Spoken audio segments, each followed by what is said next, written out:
दोस्तों नमस्कार।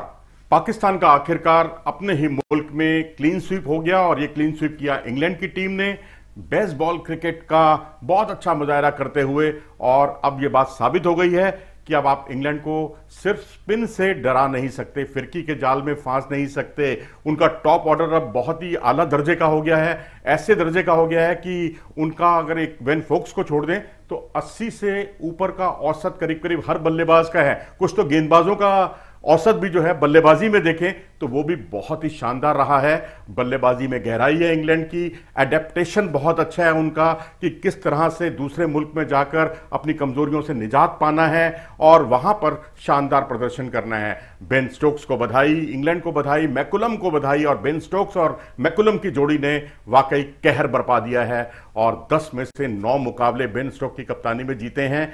7वें कप्तान है वो ऐसे जो एक कैलेंडर वर्ष में 9 मुकाबले जीतने में कामयाब रहे। पहले ऑस्ट्रेलिया को बहुत ही उम्दा तरीके से हराना, फिर उसके बाद पाकिस्तान को पाकिस्तान में हराना, ये अपने आप में बहुत बड़ी उपलब्धि है। और आखिरी मैच तो खैर भारत से भी उन्होंने जीता था इंग्लैंड ने, तो ये वाकई तारीफ की पात्र हैं। वहीं पाकिस्तान के एंगल से अगर हम देखें तो जो क्लीन स्वीप हुई है इसके पीछे जो 10 वजहें हमें समझ में आ रही हैं वो ये हैं।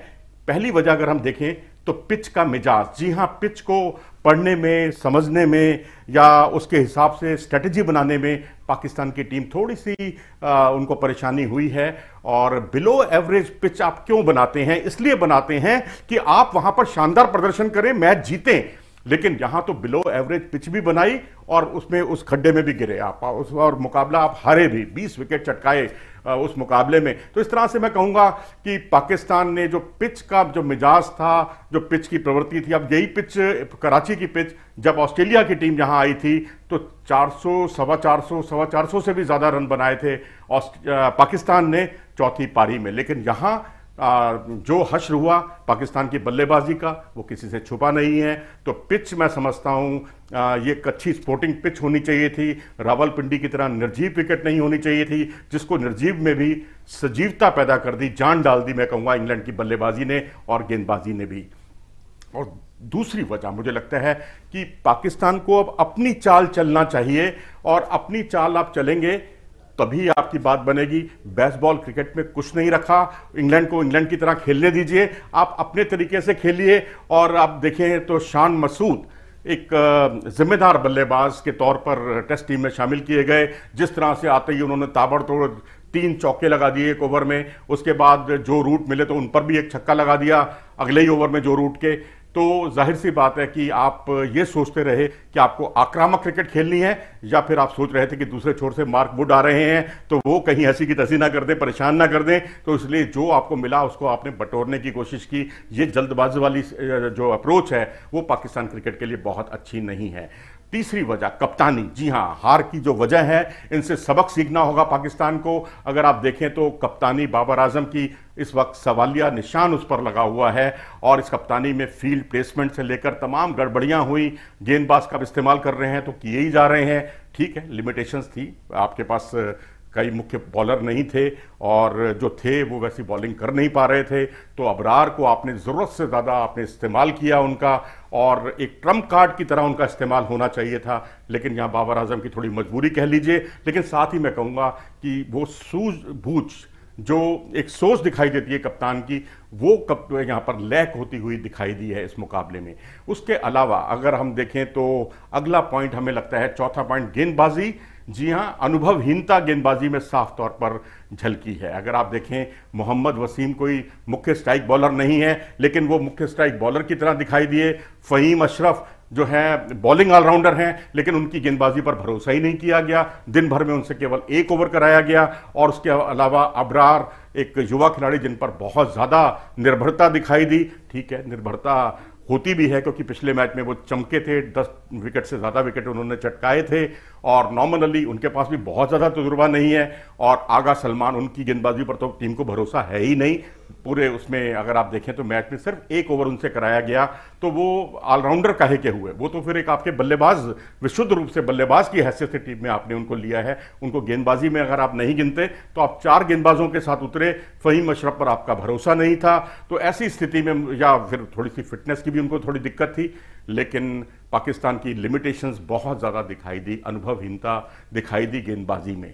उसके बाद आगा सलमान का लोअर ऑर्डर में जो बल्लेबाजी है, अगर आप दुनिया भर की टीमें देखें, भारत की देखें, इंग्लैंड देखें, ऑस्ट्रेलिया देखें, ये सारी टीमों में नंबर 6 या नंबर 7 का बल्लेबाज जो है खूब रन बनाता है। हालांकि आगा सलमान का मैं इस बारे में आलोचना नहीं करूंगा, क्रिटिसाइज करना नहीं करूंगा, क्योंकि उन्होंने 3 हाफ सेंचुरी बनाई है, अपनी तरफ से शानदार प्रदर्शन किया है। लेकिन जो 7वें नंबर का, 6ठे नंबर का बल्लेबाज आपका रिजवान चल नहीं पा रहा, और 7वें नंबर का जो बल्लेबाज है उसको टेल को लेकर साथ चलना है, टेल के साथ चलना है और लंबी पारी खेलनी है। और मुझे लगता है इसमें वो विफल रहे पूरी तरह से। अपना काम तो उन्होंने कर दिया, अपनी जगह तो टीम में बचा ली, लेकिन लोअर ऑर्डर के साथ कैसे बल्लेबाजी की जाती है ये शायद महेंद्र सिंह धोनी से बेहतर शायद ही कोई जानता हो। लेकिन अब यहाँ टेस्ट क्रिकेट है, टेस्ट क्रिकेट में थोड़ा आगा सलमान को भी यहाँ सीखना होगा। परफॉर्मेंस उनका बुरा नहीं है, लेकिन टेल के साथ लंबा चलना या उसको अर्धशतक को शतक में तब्दील करना, ये सब कुछ उनको अभी थोड़ा सीखना होगा। उसके बाद नंबर जो 7वां पॉइंट जो मुझे लगा, 7वां पॉइंट है वो शाहीन शाह अफरीदी, नसीम शाह और साथ ही हैरिस राउफ, तीनों का एक साथ अनफिट हो जाना, फट्टर हो जाना, वर्कलोड मैनेजमेंट पर सवाल उठाता है। आप उन्हीं खिलाड़ियों को टेस्ट में भी खिला रहे हैं, वनडे में भी खिला रहे हैं, T20 में भी खिला रहे हैं, तीनों फॉर्मेट में खिलाते रहेंगे अगर आप, तो अपनी टीम में जगह कैसे, इनको जगह बचाने के लिए बहुत मुश्किलें होंगी, क्योंकि आपका शरीर तो वही है जो तीनों फॉर्मेट खेल रहा है। और शायद यही वजह है कि ये तीनों मौके पर नहीं फिट नहीं रह पाए और इनको विदा होना पड़ा, यानी इस मुकाबले से हटना पड़ा।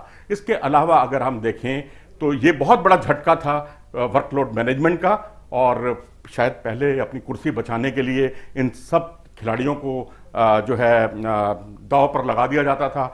ये हर फॉर्मेट खेलते थे, जिसकी वजह से टीम का प्रदर्शन प्रभावित हुआ बुरी तरह से। और अगला जो पॉइंट मुझे लगता है 8वां पॉइंट, वो है वाइट बॉल क्रिकेट की अधिकता या उसकी सोच। अब उसी सोच से अगर आप चलेंगे तो टेस्ट क्रिकेट में वैसा प्रदर्शन नहीं कर पाएंगे। अब तो अपनी कंट्री में आप हारने लगे हैं, कहीं विदेश में अगर आपको कंडीशंस फेवरेबल नहीं मिली तो दिक्कतें और ज़्यादा बढ़ सकती हैं। तो टेस्ट क्रिकेट पर ध्यान देना होगा, वाइट बॉल क्रिकेट की सोच से बाहर होना होगा। और जो फील्ड प्लेसमेंट जो हम लगाते हैं, खासकर बाबर आजम जो लगाते हैं, कई बार बहुत क्लोजिंग लगा देते हैं, ऐसा लगता है कि बहुत ज़्यादा अटैक कर रहे हैं, कई बार बहुत ज़्यादा डिफेंसिव हो जाते हैं। इसमें थोड़ा बैलेंस बनाने की उनको ज़रूरत है। तो 9वां पॉइंट मुझे लगता है अब्दुल्ला शफीक। जी हाँ, अब्दुल्ला शफीक ने पहली पारी में पहले टेस्ट में सेंचुरी जरूर लगाई थी, लेकिन उसके बाद वो वैसा प्रदर्शन कर नहीं पाए। एक मैच में जरूर उन्होंने 45 रन की पारी खेली, लेकिन जिस तरह से उन्होंने पाकिस्तान क्रिकेट के इतिहास के पहले ऐसे खिलाड़ी हैं जिन्होंने 8-9 मैचों में, शुरुआती 9 मैचों में इंजमाम उल हक, मोहम्मद यूसुफ और तमाम जितने दिग्गज खिलाड़ी हुए हैं, मिसबाह उल हक, इन सबसे बेहतर प्रदर्शन किया है। तो इनसे बहुत ज़्यादा उम्मीदें थी, लेकिन वो उम्मीदों पर खरे नहीं उतर पाए। और उसके अलावा अगर देखें तो मुझे लगता है 10वां पॉइंट जो है वो थोड़ा सा इंग्लैंड से प्रभावित लगता है, क्योंकि इंग्लैंड के खिलाड़ी जिस तरह से स्पिनर्स के सामने खूब स्वीप शॉट लगाते हैं, रिवर्स स्वीप लगाते हैं और रन तेजी से बटोरते हैं, हालांकि विकेट भी गंवाते हैं, लेकिन तब तक अपना काम कर चुके होते हैं। लेकिन पाकिस्तान के खिलाड़ी अब स्वीप के जाल में फंसने लगे हैं, रिवर्स स्वीप के जाल में फंसने लगे हैं, स्लॉग स्वीप के जाल में फंसने लगे हैं, और साथ ही वो पैडल स्वीप करते हैं तो वहां भी वो फंसते हुए दिखाई देते हैं। तो इस तरह से अगर हम पूरी सीरीज में देखें तो काफी विकेट पाकिस्तान ने गंवाए हैं। मुझे लगता है कि यहां भी इंग्लैंड की जो सोच है उससे बिल्कुल अलग हटना होगा, और अपनी सोच, अपनी जो ट्रेडिशनल अपना स्टाइल जो है, जो आप एकेडमीज में सीखते हैं, बेसिक सीखते हैं, उस पर आपको स्टबन रहना पड़ेगा, और उससे आप बेहतर परिणाम दे सकते हैं।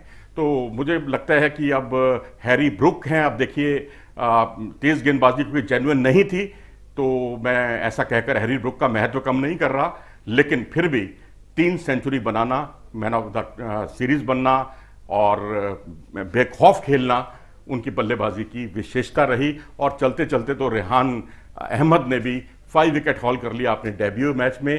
तो इस तरह से मुझे लगता है कि पाकिस्तान को जो 10 पॉइंट मैंने बताए, इन पर विचार करना चाहिए, गंभीरता से विचार करना चाहिए, युद्ध स्तर पर विचार करना चाहिए, तभी बात बनेगी। नहीं तो कहीं ऐसा ना हो कि पानी सिर के ऊपर से निकल जाए, क्योंकि अभी इस सीरीज में तो पानी सिर के ऊपर से निकल चुका है।